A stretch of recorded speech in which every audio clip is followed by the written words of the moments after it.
મહેમદાવાદના સુંઢા મણસોલ ગામના 50 વર્ષીય વ્યક્તિનું પોલીસ સ્ટેશનમાં મોત નીપજ્યું।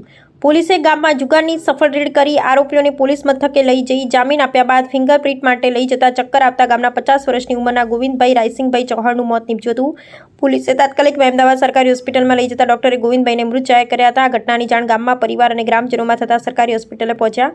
પરિવાર અને ગ્રામજનોએ આક્ષેપ કર્યો હતો કે પોલીસે માર મારતા મોત થયું છે। ગ્રામજનોએ સરકારી હોસ્પિટલ આગળ હોબાળો મચાવ્યો હતો। ઘટનાની જાણ થતાં ડીવાયએસપી ખેડા પ્રાંત મામલતદાર પીઆઈ સહિત પોલીસ સ્ટેશનનો કાફલો સરકારી હોસ્પિટલ પહોંચ્યો હતો।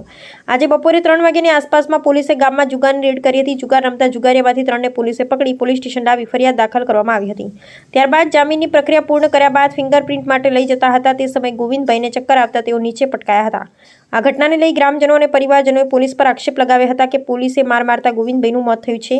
બાબતે ડીવાયએસપી કૃણાલ રાઠોડે જણાવ્યું હતું કે પોલીસે બાપુના આધારે ગામમાં જુગાર કરી હતી અને સફળ જુગારની ફરિયાદ દાખલ કરવામાં આવી હતી। ત્યારબાદ આરોપીઓને જામીન આપી તેમના ફિંગરપ્રિન્ટ માટે લઈ જતા હતા ત્યારે ગોવિંદભાઈને ચક્કર આવતા તેઓ નીચે પડ્યા હતા। તાત્કાલિક ધોરણે તેમને સરકારી હોસ્પિટલ માટે સારવાર માટે લઈ જતા તેમને સ્થળ પર હાજર ડોક્ટરે મૃત જાહેર કર્યા હતા। મૃતકનું પેનલ પીએમ કરી પીએમ રિપોર્ટ આવ્યા બાદ કાર્યવાહી કરવામાં આવશે।